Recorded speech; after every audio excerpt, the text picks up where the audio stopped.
한국인의 건설 기술은 신의 작품이다. 중국 상류층 자제의 충격적인 고백이 SNS를 뜨겁게 달구고 있습니다. 하버드에서 한국은 중국의 속국이라고 배운 그가 단 일주일 만에 20년간의 편견을 완전히 뒤집었습니다. 어머니는 그냥 일본을 가보라고 했어요. 한국 건축물들은 중국 것을 베낀 것이라면서 롯데타워와 부산 LCT를 직접 본 후 그의 충격적인 변화가 중국 젊은 층에게 파도처럼 번지고 있습니다. 대체 그는 한국에서 무엇을 보았길래 중국보다 훨씬 작은 나라가 우리보다 낫다니 라며 밤새 조사한 결과 한국 건설사들이 두바이 부르주 할리파와 싱가포르 마리나베이 샌즈를 시공했다는 사실에 그는 충격에 빠졌습니다. 하버드 대학 내에서도 논란이 확산되며 중국 유학생들 사이에 한국 방문 열풍이 불고 있습니다.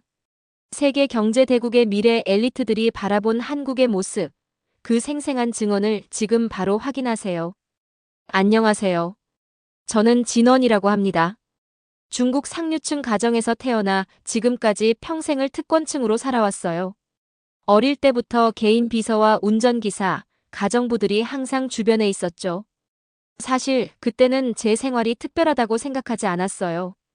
친구들도 다 비슷한 환경에서 자라고 있었으니까요. 개인 전용기로 해외여행 다니고 명품 옷 입는 건 그냥 평범한 일상이었습니다. 아버지는 늘 중국은 세계의 중심이고 다른 나라들은 모두 우리를 따라오는 것뿐이다라고 말씀하고 계셨어요. 어머니도 중국의 위대함은 수천 년의 역사가 증명하고 있다면서 자부심을 심어주셨죠. 이런 환경에서 자라다 보니 자연스럽게 중국 중심적인 사고방식이 제 마음속 깊이 뿌리내리고 있었습니다. 대학교 건축학과에 들어갔는데 단순히 명문대를 가기 위해서가 아니었어요. 아버지는 적을 알고 나를 알면 백전백승이다. 미국의 기술을 배워 중국으로 가져와 그들을 이기기 위해서라고 하셨죠. 중국의 위대함을 더욱 빛나게 할 수 있는 건축가가 되라는 부모님의 기대감이 제 어깨를 누르고 있었습니다. 하지만 저는 그저 부모님과 가문이 만들어 놓은 틀 안에서만 살고 싶지 않았어요. 제 이름으로 사람들 기억에 남을 건축물을 만들고 싶었죠. 나만의 길을 걷고 싶다는 생각이 마음 한구석에서 자라고 있었어요. 대학 세 번째 학기 건축이론 수업에서 충격적인 일이 벌어졌어요. 제임스 교수님이 아시아 국가들의 건축 기술력에 대한 보고서를 작성하라는 과제를 내주셨거든요. 저는 당연히 중국을 중심으로 작성하면서 다른 아시아 국가들은 간략하게 언급하는 정도로 마무리했어요. 특히 한국은 중국의 영향을 받은 작은 나라라는 한 줄로 끝냈죠. 솔직히 별 관심이 없었거든요. 기대감에 부풀어 제출한 과제였는데 결과는 경악스러웠어요. 제가 본 최저 학점이었죠. 제임스 교수님은 저를 따로 불러 말씀하셨어요. 리쭈이 학생, 잘 모르는 것 같아서 알려주는데 당신이 얼마나 편향된 시각을 가지고 있는지 아나요? 2024년 해외 건설 수주 실적 집계 결과를 보셨나요? 한국은 371억 1천만 달러를 수주해 누적 수주 금액 1조 달러를 달성했다고 합니다. 이는 반도체, 자동차에 이어 수출 수주 분야에서 세 번째로 1조 달러를 달성한 성과입니다. 저는 몸이 굳어버렸어요. 교수님은 계속해서 한국 건설사들의 압도적인 실적을 설명해주고 계셨죠. 한국은 지난 2012년부터 건설 수주 세계 12위를 꾸준히 유지하고 있으며 2023년 기준으로 세계 20대 경상수지 대국 중 경상수지 대비 건설 수지 비중이 가장 높은 국가라고 하셨어요. 현대건설, 삼성물산 같은 기업들은 중동과 아시아뿐 아니라 북미, 유럽 등 선진국에서도 큰 성과를 거두고 있지요. 이런 기본적인 사실도 조사하지 않고 어떻게 학술 보고서를 작성한 겁니까? 교수님의 날카로운 지적에 의문이 들었어요. 정말 제가 알고 있는 세계가 전부일까요? 중국과 미국만이 세계의 중심이라고 생각했던 제 인식에 균열이 생기고 있었습니다. 인터넷 검색만으로도 알 수 있는 한국의 건설, 인프라와 급속도로 성장한 기술력을 무시했다는 사실이 너무나 부끄러웠어요. 충격받은 마음으로 기숙사로 돌아왔어요. 교수님의 말씀이 머릿속에서 맴돌고 있었습니다. 중국보다 훨씬 작은 나라가 우리보다 낫다니. 교수님의 말씀을 그냥 넘길 수 없어 밤새 한국의 건설 산업에 대해 조사하기 시작했어요. 발견한 사실들에 점점 더 놀라고 있었죠. 제가 찾은 자료에 따르면 한국 건설사들은 세계 곳곳에서 놀라운 건축물들을 세워왔다고 해요. 특히 삼성물산의 사례가 눈에 띄었는데 싱가포르의 마리나베이 샌즈는 삼성물산이 주요 건설사로 참여한 프로젝트였어요. 세 개의 타워 위에 배 모양의 스카이파크를 올려놓은 독특한 디자인의 이 건물은 세계적인 랜드마크로 자리 잡았더군요. 더 놀라운 것은 두바이의 부르주 할리파에 관한 정보였어요. 세계에서 가장 높은 이 건물은 무려 828m 높이로 제가 알기로는 중국의 어떤 초고층 빌딩보다 높았어요. 그런데 이 부르주 할리파의 시공과 건설을 삼성물산이 맡았다는 사실을 알게 되었어요. 이 충격적인 수업을 해결하기 위해서는 직접 눈으로 확인하는 수밖에 없다고 생각했고, 그렇게 저는 한국 방문을 결심하게 되었습니다. 제 편견의 흔적을 지우고 새로운 시각을 얻기 위해서였죠. 단순히 과제 점수를 만회하기 위해서가 아니라 제 고정관념을 깨고 진실을 알기 위해서 한국을 방문하기로 했어요. 한국 방문 계획을 세우던 중에 어머니께 전화를 드렸어요. 봄 방학에 한국을 방문할 계획이라고 말씀드렸더니 어머니의 반응은 충격적이었습니다. 어머니는 그것이 시간 낭비라며 강하게 반대하고 계셨어요. 한국보다는 일본을 방문하는 것이 더 배울 점이 많을 거라고 하시면서 한국은 예로부터 중국의 속국이었던 나라에 불과하다라고 말씀하셨습니다.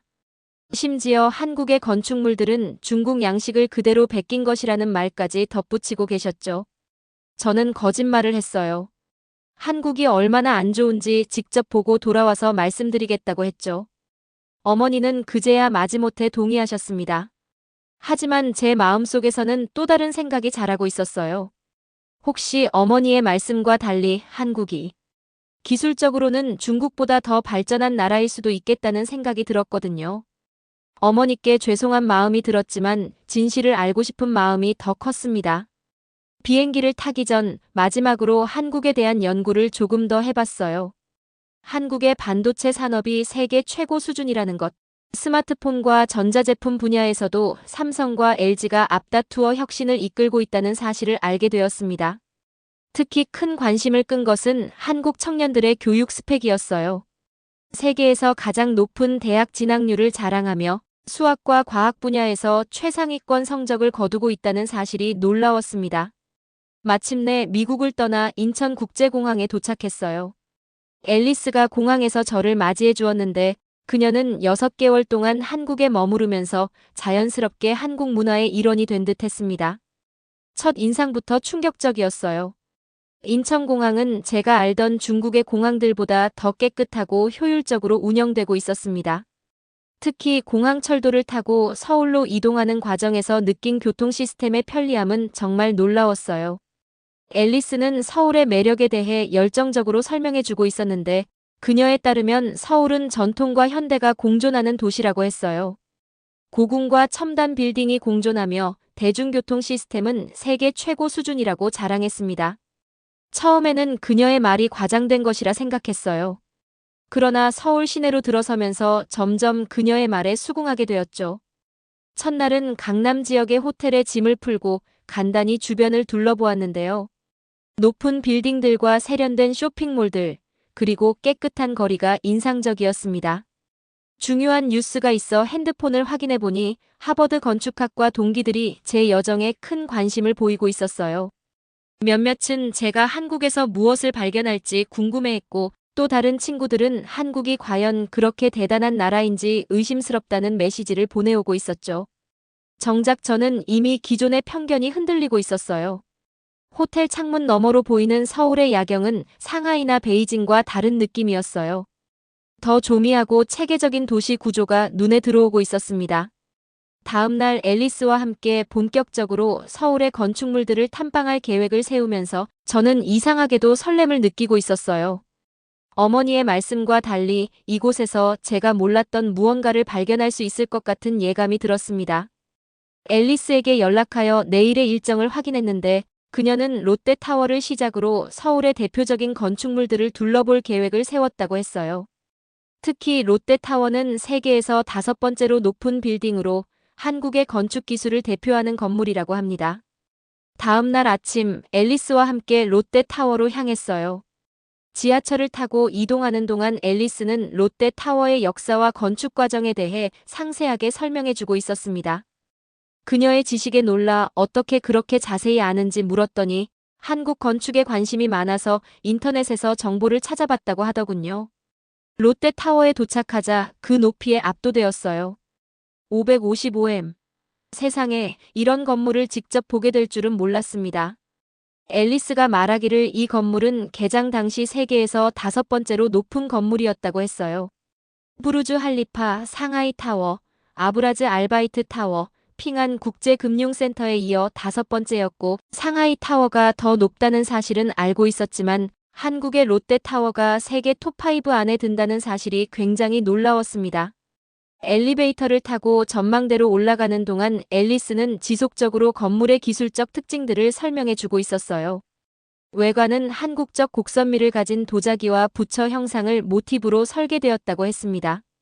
특히 건물의 기초 공사가 인상적이었는데 건물 전체 무게인 75만 톤을 지탱하기 위해 지하 38m 깊이까지 파고 안반층을 보강했다는 사실이 충격적이었어요. 전망대에서 바라본 서울의 전경은 그야말로 장관이었습니다. 한강을 중심으로 펼쳐진 도시의 모습, 현대적인 건물들과 전통적인 궁궐들이 조화롭게 어우러진 풍경에 감탄하고 있었어요. 중국의 도시들과는 확연히 다른 느낌이었고 더 깔끔하고 체계적인 도시 계획이 눈에 들어왔습니다. 아침 일찍 앨리스와 함께 서울역으로 향했어요. KTX 타고 부산으로 가기 위해서 새벽 6시에 나온 것 같아요. 서울 지하철을 타고 서울역으로 이동하는 동안 다시 한번 한국의 대중교통 시스템의 놀라움을 금치 못했어요. 깨끗하고 정확한 시간표, 무엇보다 와이파이가 끊기지 않는 점이 인상적이었습니다. 앨리스와 저는 보스턴에서 함께 지하철을 탔던 경험을 나누고 있었어요. 그녀는 보스턴의 지하철이 얼마나 불규칙하게 운행되고 자주 지연됐던 일들을 이야기했죠. 저 역시 보스턴에서 겨울에 지하철이 갑자기 멈춰 1시간 넘게 기다렸던 기억을 떠올렸어요. 우리는 서로 공감하며 웃었고 지금 타고 있는 서울 지하철이 얼마나 쾌적하고 신속한지에 대해 다시 한번 놀라움을 표했습니다. 인상 깊었던 것은 지하철 안의 분위기였어요. 각기 다른 사람들이 모여 있지만 모두 조용히 자신만의 시간을 보내고 있었습니다. 창밖을 바라보며 생각에 잠긴 사람, 책을 읽으며 공부하는 학생, 이어폰으로 음악을 듣는 직장인들. 각자 다른 방식으로 시간을 보내는 모습이 어쩐지 아름답게 느껴졌어요. 우리는 서울역에 도착해 KTX를 처음 보았을 때 그 세련된 디자인에 눈을 떼지 못했어요. 깔끔한 은색 차체가 마치 미래에서 온 듯한 느낌을 주고 있었습니다. 탑승 전에 앨리스가 KTX 글로벌 순위에 대해 말해주었는데 KTX는 최고 시속 305km로 달리는 고속철도로 세계에서 5번째로 빠른 고속철이라고 했어요. 중국의 고속철도도 빠르지만 KTX의 정시 운행률과 안전 기록은 세계 최고 수준이라는 설명에 충격을 받고 있었습니다. 열차에 올라타자 넓고 깨끗한 좌석, 편안한 다리 공간이 먼저 눈에 들어왔어요. 창문 너머로 풍경이 빠르게 지나가기 시작했고 속도계가 300km에 가까워질 때는 실제로 그 속도를 체감하기 어려울 정도로 부드러운 승차감이 놀라웠습니다. 앨리스에 따르면 KTX는 인기가 매우 높아 주말에는 예매가 어렵다고 했어요. 여행자뿐만 아니라 비즈니스 목적으로도 많이 이용된다고 했습니다. 한국의 고속철도 역사를 들으며 더욱 놀라고 있었어요. 2004년에 처음 개통되었다는 KTX는 불과 20년 만에 이렇게 발전했다니 믿기 힘들었습니다. 더불어 한국이 자체 기술로 KTX-산천이라는 고속 열차를 개발했다는 이야기는 정말 인상적이었어요. 앨리스는 유럽, 일본, 중국, 미국의 고속철도를 비교한 평가 지수를 보여주었는데 정시성과 안전성 면에서 한국 KTX가 최상위권에 있었어요. 대화를 나누고 창밖 풍경을 감상하다 보니 순식간에 부산에 도착했습니다. 서울에서 부산까지 350km가 넘는 거리를 2시간 30분 만에 도착한 것이 믿기지 않았어요. 이동 시간의 효율성이 한국 경제 발전에도 큰 영향을 미쳤을 거라는 생각이 들고 있었습니다. 부산역에 내려 바다 냄새를 맡는 순간 또 다른 매력의 도시에 왔다는 것을 실감했어요. 앨리스는 부산이 한국 제2의 도시로 한국 도시의 특성과 현대적 건축물이 조화를 이루는 곳이라고 설명했습니다. 오늘의 목적지는 해운대 LCT 더샵 랜드마크 타워라고 했어요. 부산에서 가장 높은 이 건물은 바다와 도시가 만나는 지점에 세워진 독특한 건축물이라고 했습니다. 부산 지하철을 타고 해운대로 향하는 동안 창밖으로 보이는 도시 풍경에 또 한 번 놀라고 있었어요.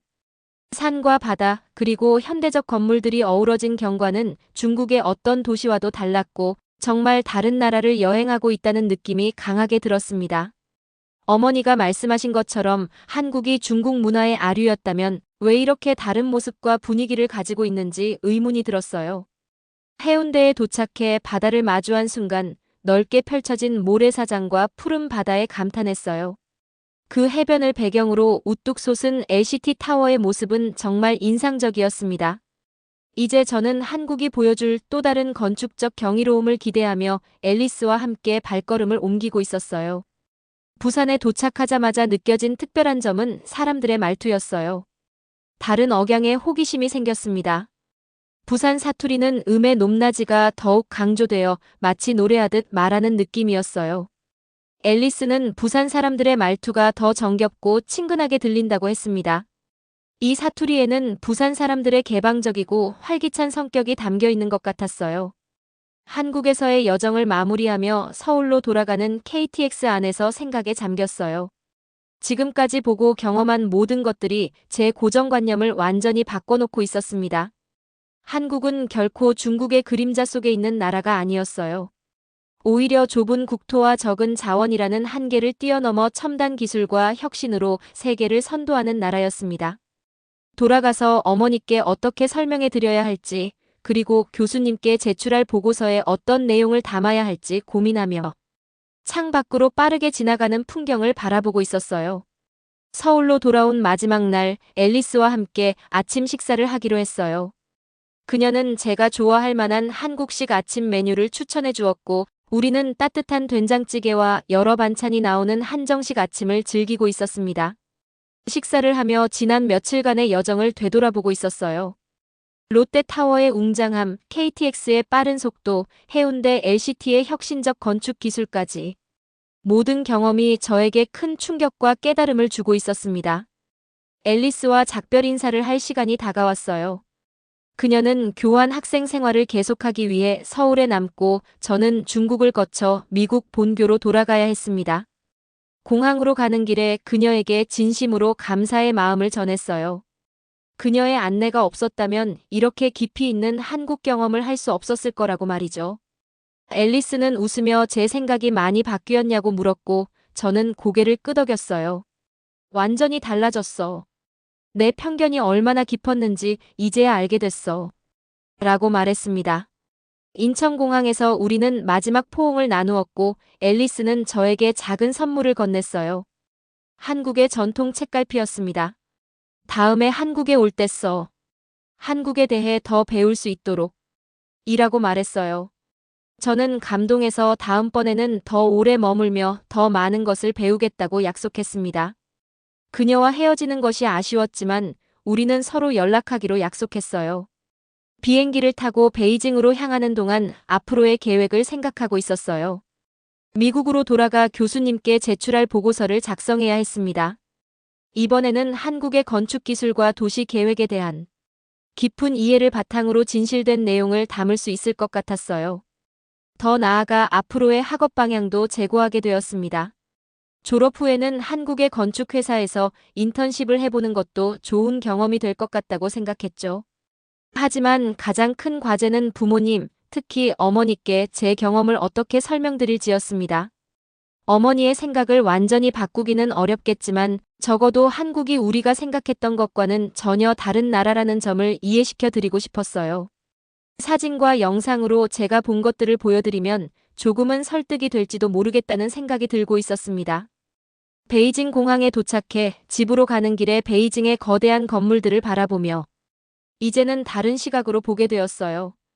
중국의 건축물들은 거대하고 웅장했습니다만 한국의 건물들처럼 세심한 디테일과 기술적 혁신이 느껴지지는 않았어요. 이런 비교는 몇 달 전에 저로서는 상상도 할 수 없었던 일이었습니다. 본가에 도착하자 부모님이 반갑게 맞아주셨어요.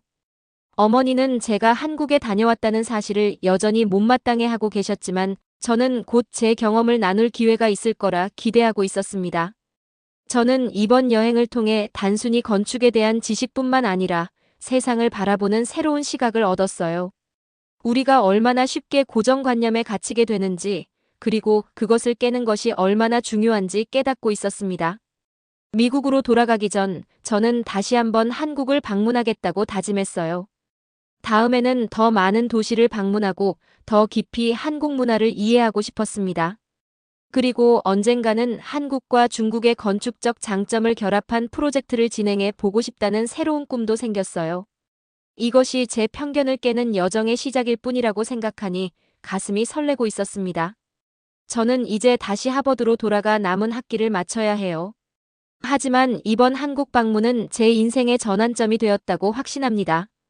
단 며칠 동안의 경험이었지만 20년 이상 쌓아온 제 고정관념을 완전히 바꾸어 놓았으니까요.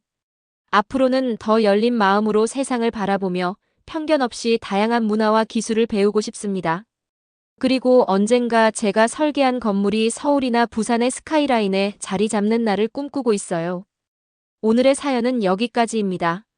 이번 사연을 통해 우리는 고정관념이 얼마나 강력하게 우리의 시각을 제한할 수 있는지 다시 한번 생각해 보게 됩니다. 어린 시절부터 주입된 생각과 편견은 우리가 인식하지 못하는 사이에 깊이 뿌리내리고 쉽게 깨지 않습니다. 하지만 중국 유학생의 이야기가 보여주듯 직접 경험하고 눈으로 확인하는 용기는 수십 년간 쌓인 편견마저 순식간에 무너뜨릴 수 있습니다. 그가 한국의 건축 기술과 도시 인프라에 감탄했던 것처럼 때로는 우리도 우리 자신의 가치를 제대로 인식하지 못하는 경우가 있습니다. 우리가 당연하게 여기는 것들, 깨끗한 지하철, 정확한 고속철, 혁신적인 건축물이 세계인의 눈에는 경이로운 성취로 비칠 수 있다는 점을 기억해야 합니다. 동시에 우리 역시 다른 문화와 국가를 바라볼 때 고정관념에서 벗어나 열린 마음으로 바라볼 필요가 있습니다. 진정한 성장은 우리가 알고 있던 진실의 의문을 품을 때 시작됩니다. 지금까지 긴 영상 시청해주셔서 감사합니다. 다음 영상에서 찾아뵙겠습니다. 더 재미있고 유익한 영상을 원하신다면 구독, 좋아요, 알림 설정 부탁드리겠습니다.